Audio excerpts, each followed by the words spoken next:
há muita comercialização em cima do ensino superior.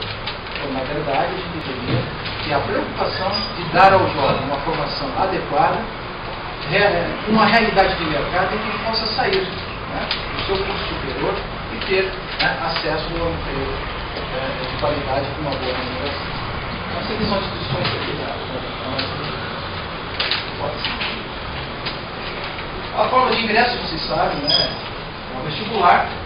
Na época passada era só o vestibular, e hoje, inclusive, pela proliferação de escolas, né, de nível superior, universidades, hoje se entra até por currículo.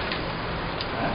Se entra também por outros tipos de seleção. E as universidades federais estão caminhando para, que eu acho correto, né, o Enem e o ENAD, que seria uma forma de ingresso que algumas universidades federais já vão praticar a partir desse ano e outras já praticam. O financiamento, as formas de financiamento possíveis.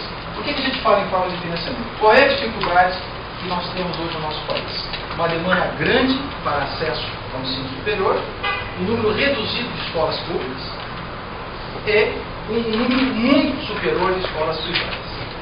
Quem é que hoje pode, né, pagar por um curso, por exemplo, eu tenho uma pessoa que trabalha comigo na junto, uma jovem, que passou no vestibular aqui, a faculdade de R$800, ela ganha 700.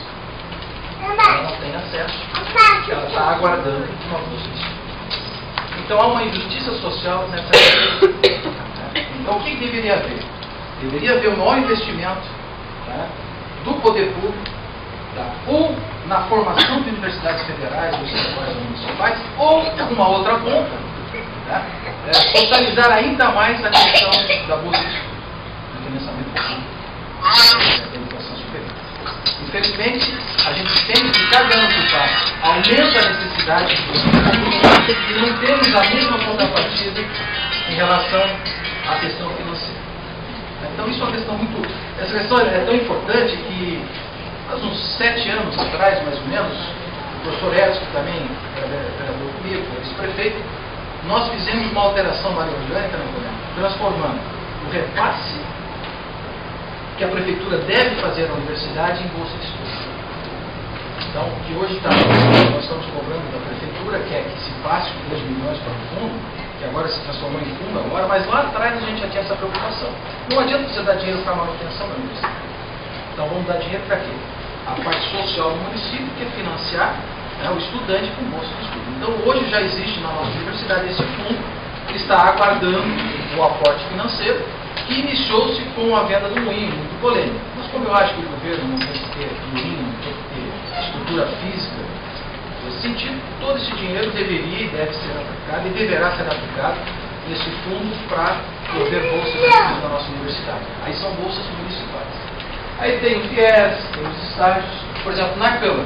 Na Câmara a gente sempre, já foi presidente, o Napoleão já passou por lá várias vezes, a gente sempre privilegiou o seguinte: o estágio na Câmara é um estágio social. Não importa qual curso essa pessoa faz. É uma forma que nós temos de dar oportunidade ao estudante de trabalhar, ter conhecimento político, porque a inserção política é fundamental, e ao mesmo tempo ajudar que ele possa pagar um pouco a sua universidade, a sua faculdade, o seu curso técnico. Então a Câmara nunca se preocupou em reduzir os números estagiários. Pelo contrário, se reduziu muita coisa quando foi presidente, menos a questão do estágio, que acha que a contribuição social da Câmara, que é de todos nós, o dinheiro não é nosso, do vereador, da Câmara, da cidade, e a gente devolve em forma, vamos dizer, um auxílio para que a pessoa trabalhe, ganhe experiência, que ele possa ter um pouco de dinheiro para ajudar na manutenção da sua faculdade. O ensino superior no Brasil, eu vou rapidamente passar, são mais de 2.000 instituições de ensino superior, que é 249 públicas, 2.032 privadas. Isso demonstra realmente uma falta de organização e de visão estratégica na questão da educação. Isso não é de hoje. O Fernando Henrique, quando entrou, o Napoleão falou muito bem, a Bolsa Família, esse início da rede de proteção social, que foi o Fernando Henrique, a Ruth Cardoso, foi feito no sentido de dar um início para que a pessoa pudesse ter acesso à educação, que ela saísse dessa rede de proteção para a rede produtora.